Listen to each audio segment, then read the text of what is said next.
You are listening to Sales Optex. Visit us at salesoptex.com. Picture this. Your company isn't destroyed by some massive front-page cyber attack. Right, no hackers in hoodies. Yeah, exactly. And it's not brought down by a spectacular market crash either, or some sudden PR disaster where all the alarms are blaring and the executives are just running around in a total panic. Those are the loud problems. We're not talking about those. Right. If you're the kind of person who loves to learn, if you constantly want to optimize your world and really understand how complex systems actually work, you probably already know this. You know that the most dangerous crises, they don't start with an explosion. They're completely silent. Completely silent. They destroy a company from the inside out over a period of years. And it's driven by a series of, say, 500 individually reasonable decisions. Decisions usually made in meetings titled, we need this by Friday. Yes. The classic Friday panic. It's just the slow, almost imperceptible accumulation of invisible weight. It's the kind of weight that, it doesn't really register day to day. But over a decade, it completely fractures the foundation of how a business operates. And today, we're taking a deep dive into exactly that.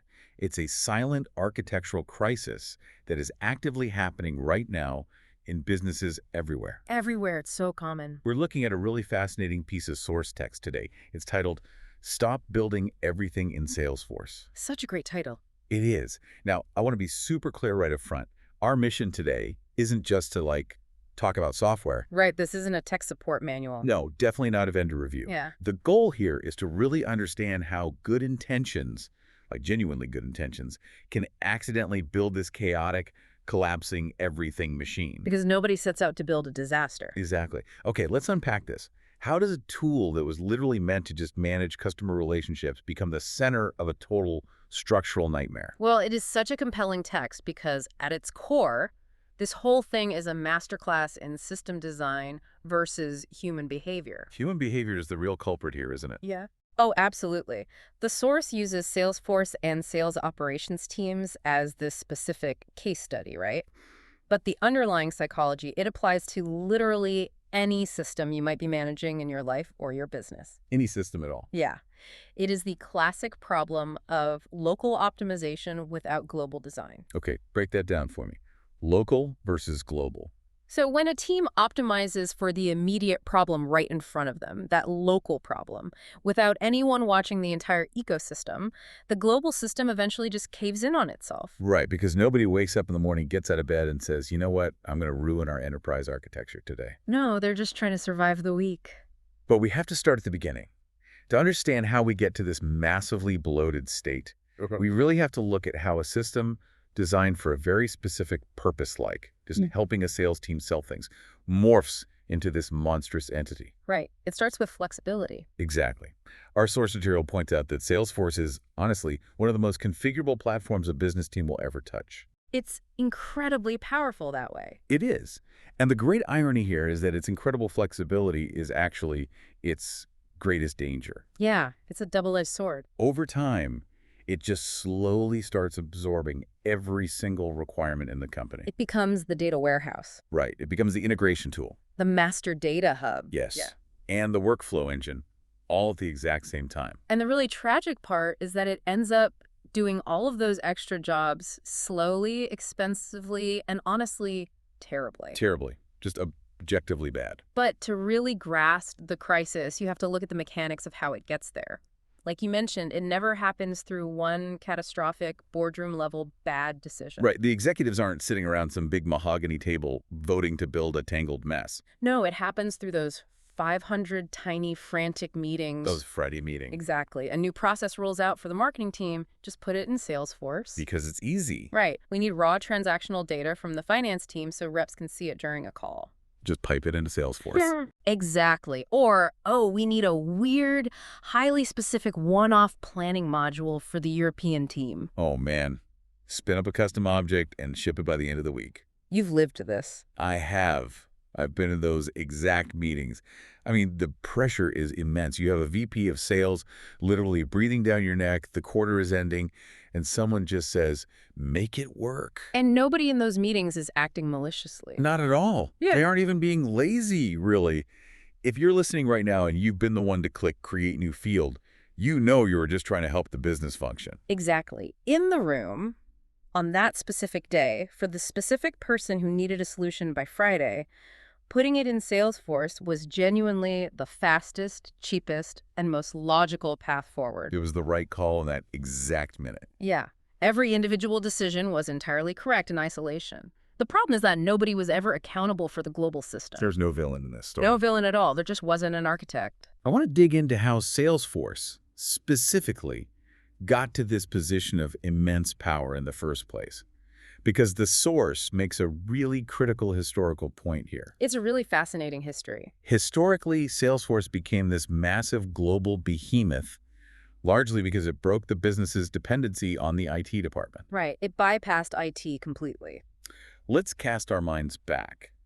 Back in the day, if you were a sales manager and you wanted a new field on a screen, I'm talking just a simple drop-down menu to track a new competitor. Oh, the old days. You had to file an IT ticket. You filed a ticket, and that ticket just went into a black hole. You had to wait, what, 3 months for a development cycle? At least. And you had to argue for priority. Right. And maybe, just maybe, you got your little drop-down menu by Christmas. If you were lucky. But then Salesforce changed the paradigm. Yeah. They gave that power directly to the business. Suddenly, sales ops could build things in a single afternoon without asking for permission from anyone. And that empowerment is touted as a feature, not a flaw. It's their biggest selling point. What's fascinating here is the psychology of what we call the golden hammer. The golden hammer. Yeah. I love that term. Right, because that empowerment is incredibly intoxicating. When you hand a business operations team a tool that they fully control, a tool that they deeply understand. And they don't need permission to use it. Exactly. A very subtle psychological shift happens in the culture. The question they ask themselves quietly changes. What does it change to? Well, it stops being what is the right technological way to solve this business problem, and it slowly becomes how do we do this in Salesforce? Wow. Yeah, if you're rushing to meet a deadline, those sound like the exact same question. They really do, but they are miles apart in reality. They represent completely different paradigms. Entirely different. Because the first question, what is the right way to solve this, that surveys the entire technological toolbox of the company. It looks at the databases, the BI tools, all of it. Right, the integration layers. But the second question, how do we do this in Salesforce, means you've already picked up the hammer. And now absolutely every business problem looks like a nail. Every single one. This creates an invisible creeping expansion of scope. The CRM absorbs the job of a massive data lake. Or it absorbs the job of a complex middleware integration platform. Yes, and it absorbs those jobs simply because it can be forced to do them. Not because it should. Exactly. Not because it should. Every time the ops team does this, they feel like absolute heroes. Because they delivered the solution by Friday. High fives all around. But in aggregate, over years, they are systematically destroying the platform's usability. I'm picturing this kind of like building a house. Let's say you buy a nice, simple 2-bedroom house. Okay, a nice starter home. Yeah. But then you have a baby, so you just tack a new room onto the back over a weekend. Sure, reasonable. A year later, you need a home office, so you bolt one onto the side. Then you decide you need a gym, so you build a room above the garage. Starting to get a little wobbly. Right. You do this for 10 years to solve immediate Friday-level problems without ever stopping to draw a blueprint or upgrade the foundation. Just hammering on new rooms. And eventually you have this chaotic, sprawling mansion where the kitchen is somehow in the attic. And the plumbing is a total nightmare. Because you just kept splitting the pipes. Yeah. And the foundation is actively cracking under the weight of it all. That is the exact trajectory. The house becomes unlivable because the structural integrity was sacrificed for immediate convenience. But let me push back on this a little bit. Sure, go for it. Because I think a lot of operations leaders listening right now might be feeling a bit defensive. I mean, isn't being agile exactly what modern businesses demand? It is the buzzword of the decade. Right. We are constantly told to be agile, to iterate, to move fast and break things. If a competitor launches a new product on a Tuesday, my sales team needs a way to track it by Wednesday. They can't wait. If I sit back and say, well, hold on, we need a 6-month architectural review to draw a blueprint, I'm going to get fired.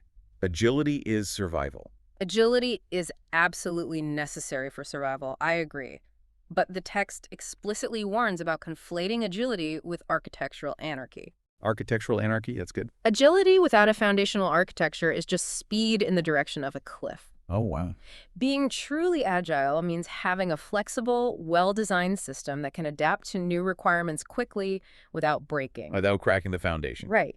But if your version of adaptation involves forcing a system to do a job it physically wasn't designed for, like, using a highly tuned sports car to tow a freight train. That's not going to end well. No, your agility is going to result in a spectacular smoking breakdown on the highway. So we know how the problem happens. We've got the 500 individual, we need this by Friday meetings, the golden hammer psychology. Yeah. But we really need to look at the foundational misunderstanding that actually allows this to happen. What is the flawed philosophy driving the sports car into the ground? We have to look at what a CRM is actually meant to do. Right, because the source is very clear on this. It states that Salesforce is genuinely world-class at operational, customer-facing workflow. Yes, human-in-the-loop workflow. Exactly, the in-the-moment work of actually selling. A rep moving an opportunity to the next stage. Updating a pipeline. Logging a phone call. It is an operational tool. Oh, a very good one. But there is a single sentence in our deep dive material that the author claims resolves 90% of the arguments about what should or shouldn't go into a CRM. It is a brilliant distillation of the entire problem. Lay it on us. The rule is, just because sales needs the information doesn't mean the information needs to live in Salesforce. Okay, let's just pause and let that sink in for a second. It's heavy. Because that feels counterintuitive to almost everyone who uses these platforms. It challenges a deeply hidden, almost subconscious assumption that destroys CRM implementations all the time. What assumption? The pervasive belief across most sales organizations is that if a seller needs to see something on their screen to do their job, it must be physically stored in that specific database. Right. If I need to look at it, it goes in Salesforce. Exactly.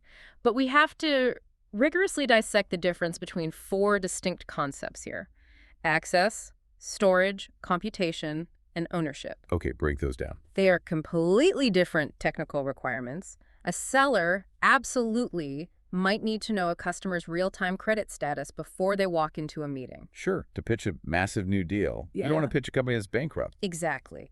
But that does not mean the finance department's incredibly complex credit scoring logic and the millions of rows of data it relies on needs to be rebuilt and stored inside the CRM. Wait, I have to challenge this. I thought you might. The literal C in CRM stands for customer relationship management. If I'm the account executive and my job is managing a multi-million-dollar relationship, doesn't that inherently mean I need all of their historical data right there in their file? That's their argument, right? Yeah. If I'm managing the relationship, I need the context of everything they've ever done with us. If you tell me I can't store that in my tool, you're tying my hands. That is exactly the argument the VP of sales makes in those Friday meetings. Every single time. Because it sounds logical. It does, but let's break down what context actually means for a human being. You need the insight, but you do not need the archive. Insight versus archive. That's the critical distinction the text makes.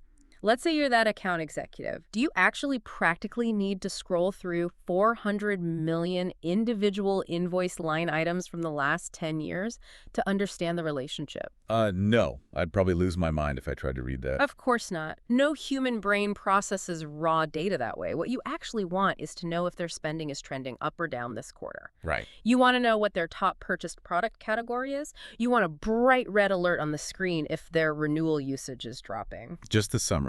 Give me the summary. Exactly. The architecture of a modern business has to rigidly separate operational data from analytical data. Okay, help me map those two things. What goes where? Okay, so operational data is small, its current state, and it is human-driven. Give me an example. Things like, what stage is this deal in? Or, when is my next meeting? That belongs in the CRM. Got it. And analytical data. Analytical data is historical. It is massive, and it is usually generated by machines and transactions. So like the 10 years of shipping logs. Right. Or clickstream data from your website. That analytical data belongs in a data warehouse. Okay, so the CRM doesn't hold the heavy stuff. Right. The CRM's job is simply to display the finished, calculated insight, not to house the raw materials used to make it. That makes a lot of sense. Yeah.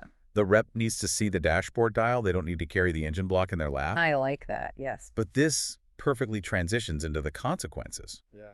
If access versus storage is the core philosophy, What happens when a company violates it? And they do, constantly. Oh, all the time. Yeah. According to our source, when you ignore this rule, the bill comes due in the form of 3 specific taxes. Money, truth, and schema. Yes. I really want to spend some real time on these because this is where the silent crisis actually hurts the business. This is where the pain starts. Let's start with the data warehouse trap, which is the money and performance tax. Let's set up a scenario. Let's say I'm an admin. I decide, hey, the reps want to see order history. Let's just build an integration to move millions of ERP transaction records, all those invoice lines, directly into Salesforce via a nightly sync. A classic mistake. What actually happens? Well, it usually starts beautifully. Really? Yeah.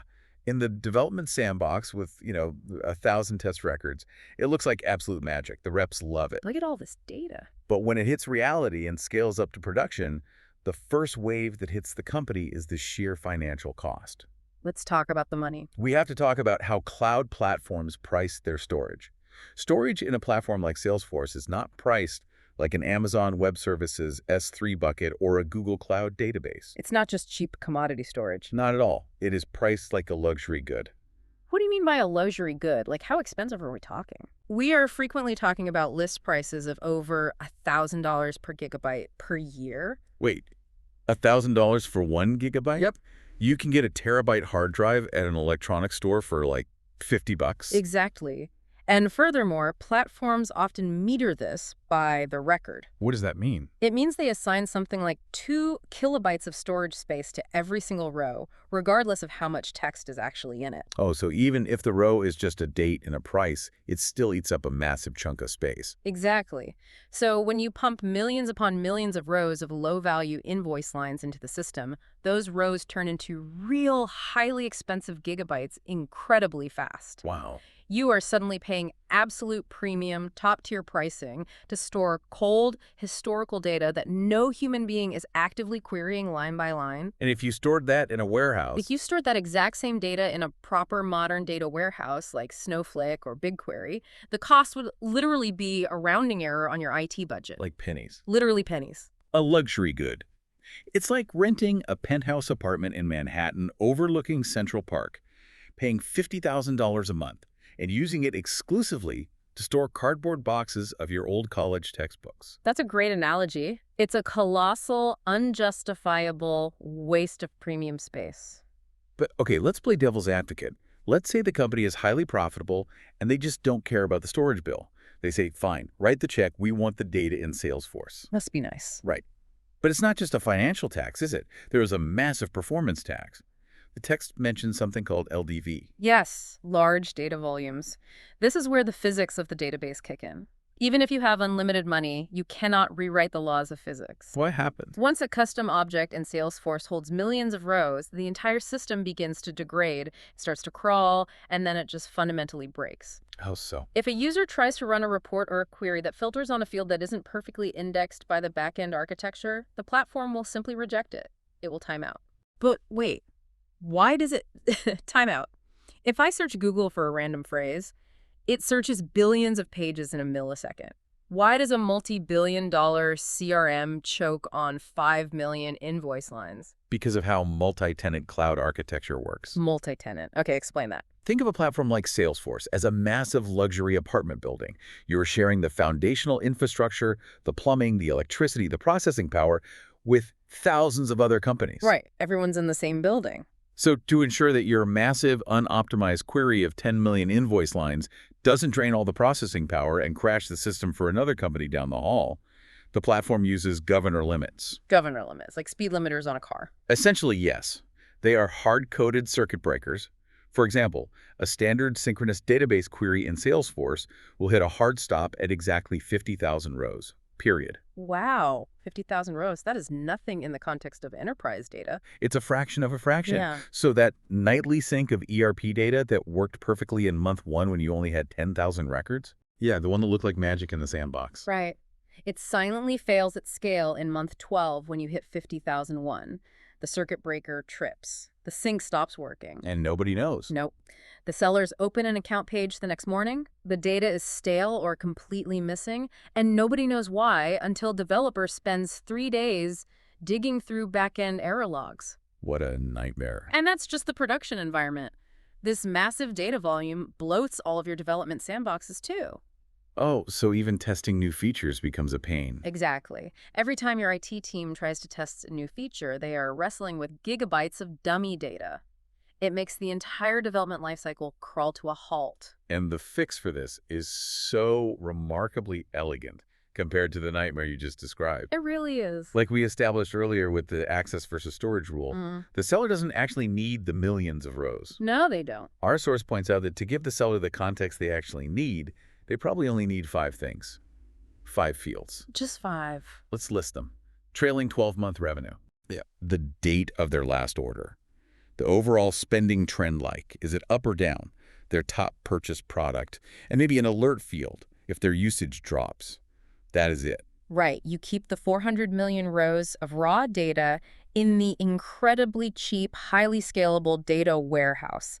You let the warehouse do what it was actually built to do. The heavy lifting. Exactly. It does the heavy lifting to crunch those numbers and calculate those 5 metrics. And then you only synchronize those 5 clean, finished fields into the CRM. So you go from syncing millions of rows a night to syncing 1 row per customer. 1 clean row. You save hundreds of thousands of dollars, the system is lightning fast, and the seller gets exactly the insight they actually wanted in the first place. It's brilliant. Stop treating the penthouse like a storage unit. Exactly. But let's move to the second tax of this silent crisis.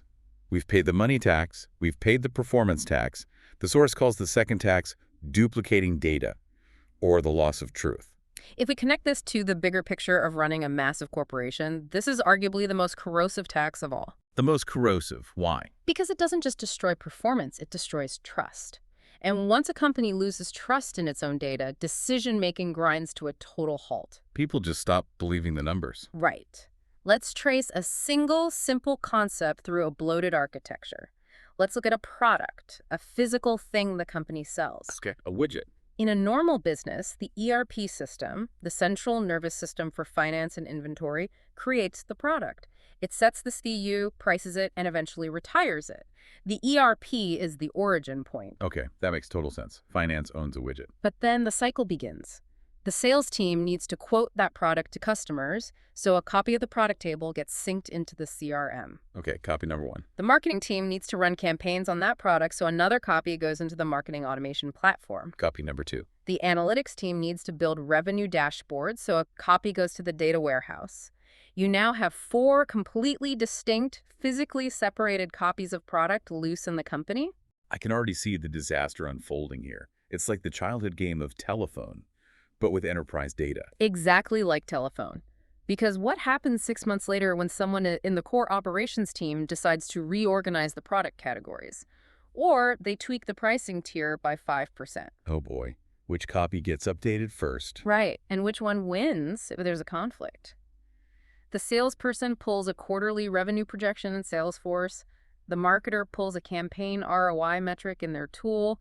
The finance VP pulls a historical report from the data warehouse. And they all walk into a crucial executive strategy meeting. They put the reports on the table, and every single number is different. And the worst part is, they all think they're right. No one made a math error. Nobody made a math error. They are just reading from separate copies of reality that began drifting apart the exact millisecond the source system changed. So making it convenient actually ruins it. Yes. Moving data physically closer to the user to make it convenient almost always moves it further away from the actual truth. When executives spend the first 45 minutes of a 1-hour meeting arguing about whose dashboard is correct, that is the tax of duplicating data. So how do you stop the drift? Because, let's be real, it's a reality that businesses are complicated. Yeah. And they do use multiple tools. Marketing needs their platform, sales needs theirs. You can't just have one single piece of software run a global enterprise. No, you can't. That doesn't work either. But fixing it requires the organization to adopt a specific vocabulary that teams focus purely on building things by Friday often completely miss because it's a foundational data architecture vocabulary. What are the terms? The text highlights 3 key concepts, right? Yes. First, system of record. For every single entity in your business, product, customer, price, employee, there must be exactly one undisputed authoritative system. So you have to pick one boss for the data. Exactly. If you ask your operations team, what is the system of record for a customer? And they hesitate or say, well, it's kind of Salesforce, but also kind of the billing system. You have already lost. That's written in stone. Written in stone. Mm. Second is the concept of master data. This means managing those shared core entities deliberately, often with a dedicated tool or team whose only job is to ensure the core definitions are clean before they flow out to the edges of the company. So like a bouncer for the data. Exactly. And third, and this is the most critical mindset shift, is a hard truth about synchronization. A sync between two systems is not free plumbing. Not free plumbing. I love that. It is not something you install once, dust your hands off, and forget about. Every single sync you build is a permanent obligation. A permanent obligation. Wait, I know I shouldn't just agree with that. Challenge it. Yeah, because if I'm a developer, I write a script, I set it to run on a cron job every night, and I'm done. Why is it a permanent obligation? If the code works, it works. The code might remain static, but the environment around it never does. What do you mean? APIs update and deprecate. Passwords expire. The marketing team adds a new mandatory field to their system that suddenly causes the payload from Salesforce to fail validation. Oh, right. The ground is always shifting. Async is a bridge between two moving tectonic plates. If you don't constantly maintain the bridge, it will snap. And when it snaps, you don't always get a loud error. Sometimes it just silently stops updating, and your sales team is looking at prices from 3 months ago. And quoting bad prices to customers. Exactly. That's why every time someone asks for a new data sync, they are actually asking the company to take on a permanent maintenance debt. Okay, that makes perfect sense. The environment shifts. Let's hit the third tax, which our source calls the 200-field object, or schema rot. This one is painful to look at. It really is. Here's where it gets really interesting, because anyone who has ever logged into a corporate CRM at a company older than 5 years has seen this exact phenomenon. Oh, absolutely. You open up a standard account page, the profile for a customer, and you are confronted with an archaeological dig of fields. Layer upon layer of history. Yes. You scroll down and see a field called industry. Then right below it, industry new, Followed by Industry 2025. industry final, and the absolute worst one, a field literally named industry donatus. It's hilarious until you're the data analyst who has to build a report and figure out which of those 5 fields actually dictates your market segmentation. Right. That donatus field is the most damning artifact in enterprise software. But why is it so bad? I mean, it just means they moved on to a new field? They're telling you not to use the old one? No, it proves something much worse. It proves Okay. that there is a structural element in the system that everyone universally agrees is wrong, obsolete, and potentially harmful. But the architecture has become so tangled, so fragile, and so undocumented that nobody feels safe actually pressing the delete button. Oh, they're scared to touch it. They are terrified. They're terrified that if they delete Industry Donatus, some random API connection to a legacy marketing tool will suddenly shatter, or a critical financial report will just go blank. So they just leave it there. Instead of cleaning the system, they just abandon it in place and build around it. It's exactly like keeping a junk drawer in your kitchen. Yeah. It gets so full of old batteries, rubber bands, and takeout menus that you literally can't pull it open anymore. Everyone has that drawer. Right. But instead of taking a Saturday morning to empty it out and organize it, you just hire a contractor to build a second kitchen. You just add kitchen new. That's a perfect way to visualize it. And the text makes a vital, profound point here about why this happens specifically in CRMs. Salesforce configuration is data modeling. Data modeling. It doesn't matter if the admin calls it that or not. When you click a shiny button on a screen to add a new text field or choose a drop-down data type, you are fundamentally designing a relational database schema. But it doesn't feel like that. It just feels like clicking a button on a website. Exactly. Because platforms like Salesforce make it point and click, it happens invisibly. It happens without the rigorous code review, the schema architecture review, or the impact analysis that a traditional database administrator would mandate. It's just too easy. There's no friction. Right. It's unsupervised data modeling. If a back-end database engineer at a tech company tried to add 6 redundant columns for a single concept to a production database and named one Donatus, their code commit would be blocked by their manager before lunch. Would be laughed out of the code review. Out of the building. But in a CRM, because it's viewed as a business tool, it just accumulates.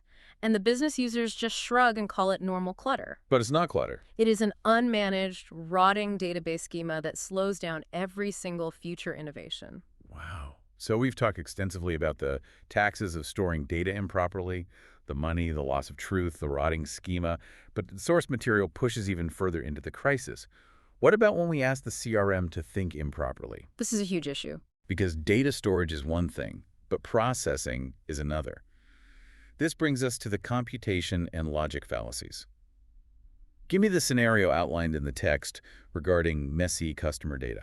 Let's look at a very common, very valuable business problem. Let's say your company has grown through a bunch of acquisitions, and you now have 2 million customer records in your database. Okay, 2 million records. But the data is an absolute mess. The exact same parent company is listed dozens of different ways. You have a record for IBM, one for IBM, another for International Business Machines, and another for IBM Corp. London. It sounds like every CRM I've ever seen. Leadership comes to the operations team and says, we need a clean account hierarchy. We need to know our total global revenue for the IBM parent company. This is a totally reasonable request. The CEO needs to know how much IBM spends. And if I'm the sales ops team, my instinct, driven by that golden hammer psychology we talked about, is immediately. Well, we know Salesforce. All the account records are currently in Salesforce. Let's just build the matching logic inside Salesforce. Right. They decide to write an Apex script or a complex flow inside the CRM to fuzzy match those 2 million records and group them together. Seems logical. But if you actually follow the math of that decision, you walk right off a cliff. Fuzzy matching 2 million records doesn't mean doing 2 million things. It means comparing almost every single record to every other record to see if they are similar. Oh, wow. We are talking about billions, potentially trillions, of individual computations. Remember what we discussed about multi-tenant architecture and governor limits? The circuit breakers. Yes. Salesforce is fundamentally a transactional system. It has strict hard-coded limits on memory consumption, query size, and total processing time per transaction. So it's just going to die. If you try to run a trillion computation fuzzy matching algorithm, you will hit a governor limit and the platform will crash the process before you've matched even 1% of that database. It just gives up. Furthermore, a CRM simply doesn't have the native, mature data science libraries required for complex string similarity, address standardization, or machine learning. Right. It's not built for data science. You are trying to build a highly complex data science engine inside a tool that was architecturally meant for logging phone calls and setting calendar reminders. It's the Formula One car towing the freight train again. Exactly. So what is the actual fix? Because leadership still needs the clean IBM revenue number. Yeah. They aren't going to just say, never mind. No, you still have to solve the problem. But you take the computation out of the CRM entirely. You do the heavy lifting in Python or using Apache Spark inside your data warehouse. Because that's what a warehouse is for. Entity resolution and massive data sorting is literally what a data warehouse is built to do. It churns through those trillions of comparisons overnight, utilizing massive elastic computing power. And then what? And then, and this is the key, it just sends back a single tiny piece of data to Salesforce, the clean, finished master ID for that account. So Salesforce gets the entire benefit of a 2 million record complex computation without doing a single ounce of the actual heavy lifting. It just receives the answer. Precisely.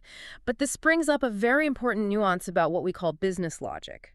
The text is careful to point out that not all logic should leave the CRM. Right. We don't want to strip it bare. You have to differentiate between operational logic and computational logic. If the logic is operational, for example, a sales rep cannot legally move a deal to the contract sent stage unless a manager has checked a specific approval box that absolutely belongs in Salesforce. Because that's human workflow. That is human workflow. That's what the tool is for. But if the logic is calculate the enterprise profitability of this customer by combining 14 different tables from the ERP, the Schmidt logs, and the historical finance system. That never belongs in the CRM. Never. If you're listening to this, you might be wondering, Salesforce is a massive multi-billion-dollar cloud platform. It's one of the biggest tech companies on earth. It runs on incredible, world-class server farms. Why can't it just scale up to compute this? Why is it considered the wrong engine if they have practically infinite servers? It is a phenomenal question, and to answer it, we have to look at the fundamental physics of database architecture. Physics again? It's not about how many servers they have. It's about how the software on those servers organizes data. There is a profound difference between a transactional engine and an analytical engine. Okay, let's unpack that. Transactional versus analytical. A CRM is what computer scientists call an OLTP system, online transaction processing. It is heavily optimized to find one single record out of millions instantly, let a human read it, let a human update a single field, and save it safely without locking up the database. Okay, tiny and fast. Got it. It is optimized for millions of tiny, lightning-fast individual interactions. On the other hand, an analytical engine, like a modern data warehouse, is an OLAP system, online analytical processing. OLAP. Right. It organizes data entirely differently on the disk. It is designed to take a massive, complex query, scan across 400 million rows simultaneously, crunch heavy aggregate math, and return a single summary number. So it's built for bulk. If you ask a transactional database to do an analytical job, it doesn't matter how many servers it has. Returning to our vehicle metaphor, it's like asking a fleet of 1,000 Formula One race cars to haul 1 million pounds of gravel across a quarry. I mean, they're fast. Yes, they are incredibly fast and brilliantly engineered machines, but they are entirely the wrong architectural machine for bulk hauling. A single slow dump truck will beat them every time. That makes perfect sense. The physics of the database dictate what it's good at. So to help operations teams figure out where a specific piece of logic belongs, the source gives us a framework called the 3 questions. What are they? When someone brings you a new requirement, you ask these 3 questions. 1, where does the authoritative data live?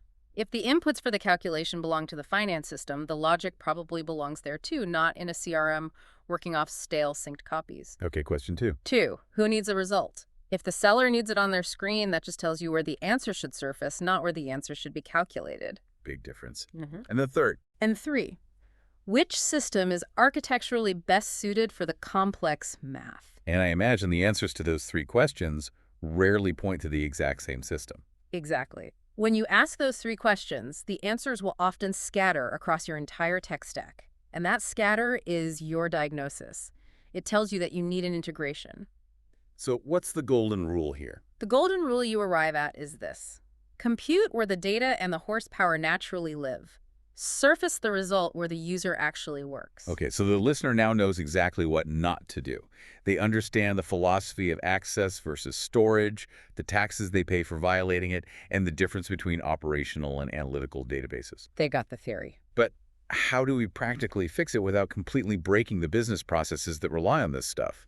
Because you can't just shut off the CRM for 6 months to rebuild it. No, the business has to keep running. The deep dive material outlines the mechanics of the fix. The mantra here is data stays, answers travel. The source lists 4 practical architectural patterns to achieve this. Let's really break these down. The first pattern is external objects, which in the Salesforce ecosystem often utilizes something called Salesforce Connect or the OData protocol. How does that work? I want you to think of this as a live, secure window into another system. Let's go back to our ERP invoice example. With an external object, the data appears on the screen inside Salesforce. It looks like a native list of invoices, and the seller can scroll through it, but it is never actually copied or physically stored in the CRM database. Wait, really? It just floats there. Basically, when the user loads the page, Salesforce pings the ERP, fetches the current view, displays it, and then forgets it. There is only one true copy of the data which lives safely in the source system. Let them look through the window without hauling the furniture into the room. I love it. What is the second mechanism? The second is reverse ETL. This relies on modern tools like Census or HighTouch, and this is arguably the true workhorse of a mature modern architecture. Reverse ETL. I know standard ETL. Right. We all know standard ETL extract, transform, load, which pulls data out of your apps and puts it into a data warehouse. Reverse ETL does the exact opposite. It pushes it back. It is a pipeline that pushes a finished computed answer from your massive data warehouse back into a Salesforce field on a set schedule. Okay, give me an example. Going back to our revenue example, the data warehouse does the heavy OLAP computation to calculate the trailing 12-month revenue at 2 a.m. Then, at 4 a.m., the reverse ETL tool simply writes that single, clean, finished number onto the account record in Salesforce. So the warehouse stays the boss. The warehouse remains the undisputed source of truth. Salesforce simply acts as a display monitor for the finished product. I was reading about this, and reverse ETL really caught my eye. The way I map this in my head is that it's like having a private Michelin star chef cooking a massively complex multi-course meal in a huge commercial kitchen. Okay, I like where this is going. They have all the ingredients, the sous chefs, the massive ovens, and then a waiter just delivers the finished, perfectly plated dish to your small dining room table inside Salesforce. Yes. You get all the benefit of that massive commercial operation without having to install industrial deep fryers and ventilation hoods in your living room. That is a phenomenal analogy. You get the gourmet insight without the operational mess.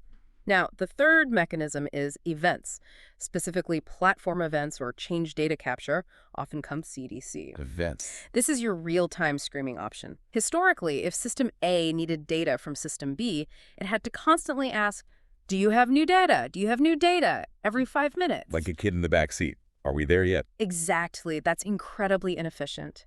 With event-driven architecture, the source system simply broadcasts an announcement to the enterprise network the exact second something changes, and interested systems quietly listen for that announcement. Why would you use this instead of reverse ETL?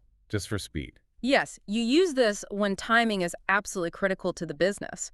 For example, if a customer is suddenly put on a credit hold by the finance team due to unpaid bills, the seller needs to know that instantly before they get on a call and try to close a massive new deal that the company will refuse to fulfill. You can't wait for the 4 a.m. nightly batch sync for a credit hold. No, that requires an instant event stream. And the fourth mechanism is middleware, your massive enterprise platforms like MuleSoft or Workado. Right.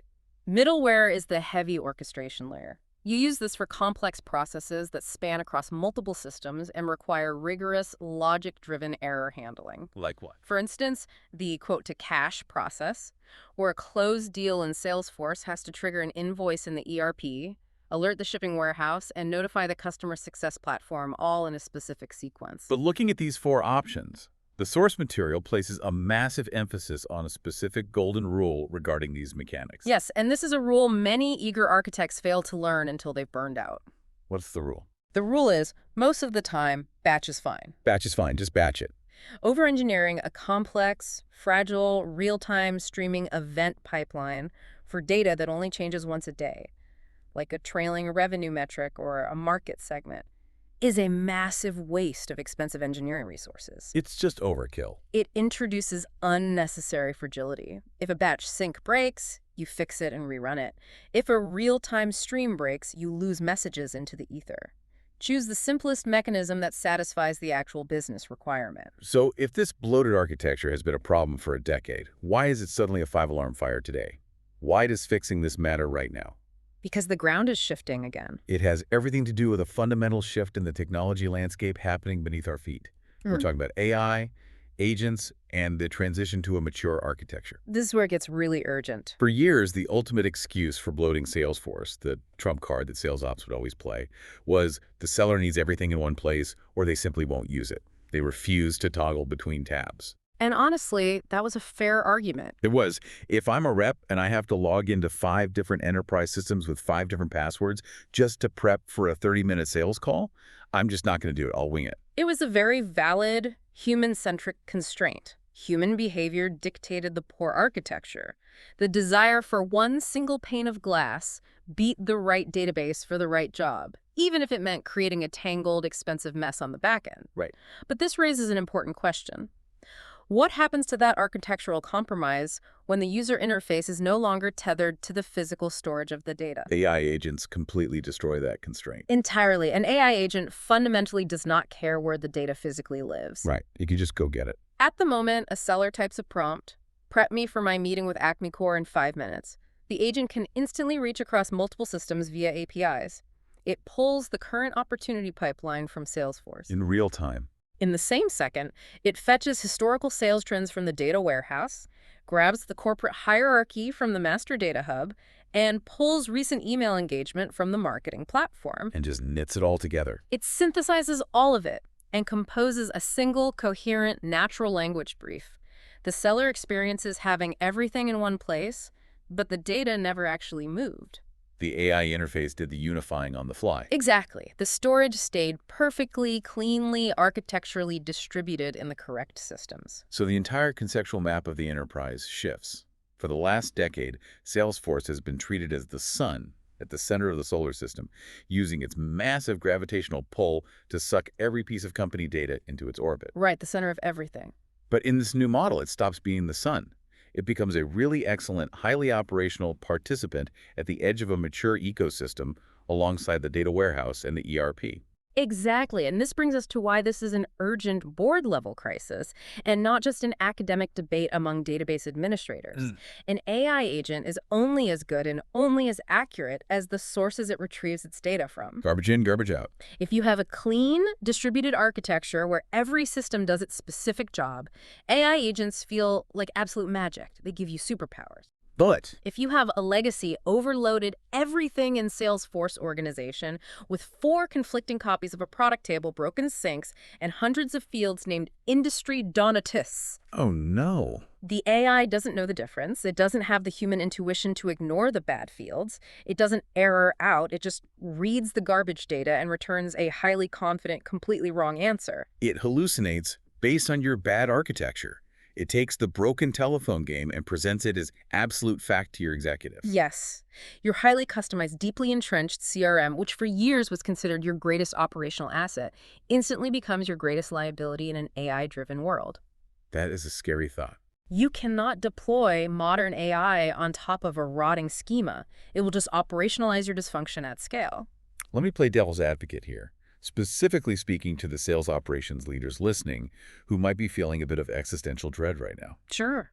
If I take Salesforce out of the center of the universe, if I strip away the data warehouse duties and the integration duties and make it just a participant on the edge, Yeah. doesn't my sales ops team lose their power? Doesn't their relevance and budget in the company shrink if they don't own the central hub of everything? It is a very natural fear, and it's why these architectures are so hard to untangle. You are fighting internal politics, but the reality is the exact opposite. How so? If your team is just administering a bloated, failing platform where reports time out and users complain daily, your relevance is already shrinking. The business already sees you as a bottleneck. That's true. But by leading this transition, by stepping up and becoming a true enterprise architect who understands data platforms, integration protocols, and semantic layers, who knows exactly where things belong and how they connect, you elevate your strategic value immensely. You become the orchestrator. You graduate from being a ticket taker who builds whatever panic request comes in by Friday to a strategic partner who ensures the company is actually ready for the next decade of AI technology. Stripping the bloat out empowers the CRM to perform brilliantly at what it was actually built to do, which makes the sales team faster, which makes you the hero. All right, so what does this all mean for the person listening right now who is sitting there thinking, okay, you've convinced me, but my organization is already a swamp. We have the 300 field objects. We have the massive invoice line bloat. We are paying the taxes. They're in the thick of it. How do they actually dig out of this mess without blowing up the business operations that are currently running on it? The final section of our source provides a remediation playbook. 6 specific steps to untangle the knot. Step 1 is the most critical, and ironically, it requires no coding at all. Stop digging. Stop digging. Just put down the shovel. You have to install a governance gate immediately. Nothing new enters Salesforce. No new fields, no new integrations, no new custom objects without passing an architectural design review. You cannot drain a swamp if someone is still actively pumping water into it every Friday. Stop the bleeding first. That makes total sense. What's step 2? Step 2 is the audit. You need to look objectively at your storage usage and your record row counts, because that is where the financial drain and the performance pain are concentrated. Find out what's actually taking up space. Right. Find out which fields are actually being populated and which haven't been touched in 3 years.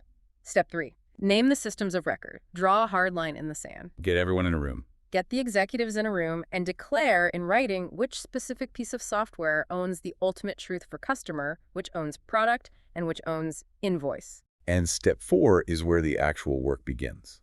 Offloading by return on effort. You don't try to boil the ocean and fix everything at once, right? No, that never works. You target the massive transactional objects first. If you move those millions of invoice lines out of the CRM and into the data warehouse and replace them with a 5-field reverse ETL sync, You instantly win on both luxury storage costs and system performance. Huge win right out of the gate. You get an immediate, measurable victory that buys you the political capital and the runway with leadership to tackle the next harder thing. Exactly. Now, step 5 is perhaps the most heavily psychological step. It's about building the pipes. It's about making the right way the easy way. It's often called creating the paved road. The paved road! I love that concept. I want to focus on this because it ties perfectly back to our discussion on human behavior. Why did the mess form in the first place? Because doing it the wrong way, just clicking add field in Salesforce, was incredibly easy. And doing it the right way, submitting a ticket to the data engineering team to set up an integration with a warehouse, was incredibly hard. Right. And scolding people for taking the easy path never, ever works. Human behavior dictates that busy people under pressure will always take the path of least resistance. You can't fight gravity. So what do you do? So, as an architect, your job isn't to build higher walls. Your job is to pave a better road. You set up a standardized, self-serve reverse ETL pipeline so that surfacing a newly computed field from the data warehouse takes a Salesforce developer 10 minutes of configuration instead of a 3-week cross-departmental integration project. Make the right thing the easy thing. When you make the structurally correct way just as easy and frictionless as the wrong way used to be, the problem fundamentally stops regenerating. People will naturally choose the healthy architecture because it's faster. And finally, step 6. Appoint an architect. Someone has to own the map of the global system, not just process the individual support tickets in a vacuum. Somebody has to be accountable for the big picture. And to help that architect, our source material provides a brilliant, simple decision framework checklist. Is it an operational workflow? Green light, build it in Salesforce. Is it massive historical data or complex analytics? Red light, redirect it to the warehouse. It's a great cheat sheet. But there's one specific question in that framework that is just devastating to the old way of thinking. Yes, the killer question. Are we choosing Salesforce simply because we know Salesforce? It completely exposes the whole game. It forces the operations team to look in the mirror and admit when a technical decision is being made purely for their own immediate comfort and convenience, rather than for the structural, long-term health of the enterprise architecture. It rips the mask off. It really does. It exposes a deeply ingrained habit wearing the costume of a logical reason. It's the ultimate reality check. Because knowing how to configure a system, knowing how to build a flow or add a field, is no longer enough to be successful. The most valuable skill in modern business operations isn't knowing how to build something. It's having the discipline to know when not to build it. It is the exact difference between being a reactive administrator of a software tool and being a strategic architect of a business capability. One builds what they are told, the other builds what the company actually needs to survive. Well, this has been an incredibly eye-opening journey. We started with the psychological trap of 500 perfectly reasonable Friday decisions. We explored the hidden taxes of paying luxury prices for bad storage. We untangled the fallacies of asking a transactional database to do heavy computation. And we charted a very clear playbook toward a clean, AI-ready architecture. It's a lot to take in, but it's so important. For everyone listening right now, thank you for joining us on this deep dive. Even though we focused heavily on Salesforce and enterprise systems today, this was truly a masterclass in the broader philosophy of system architecture and the ever-present silent dangers of local optimization. The underlying principles are universal. Keeping data where it belongs, understanding the physics of your tools, and only moving the finished answers. Those concepts apply everywhere, in any stack. Absolutely. And I want to leave you, our listener, with a final thought to mull over as you go about your day. We've talked extensively about massive, multi-million-dollar corporate systems and AI agents. But zoom in for a second. Think about the tools you use every single day in your own personal life. Oh, this is a good point. Maybe it's your personal email inbox that you use as a massive filing cabinet. Maybe it's your favorite note-taking app that has somehow become a bloated task manager, CRM and diary all in one. Guilty. Or maybe it's your small team's project management software that is groaning under the weight of too many custom tags and workarounds. Where are you falling victim to the golden hammer? Where are you letting 500 individually reasonable Friday afternoon decisions slowly ruin a perfectly good system, just because it was a little bit easier in the moment? It might be time to step back, look at the big picture, and finally appoint an architect for your own digital life. Until next time, keep questioning the blueprint. Thanks for listening. Take care.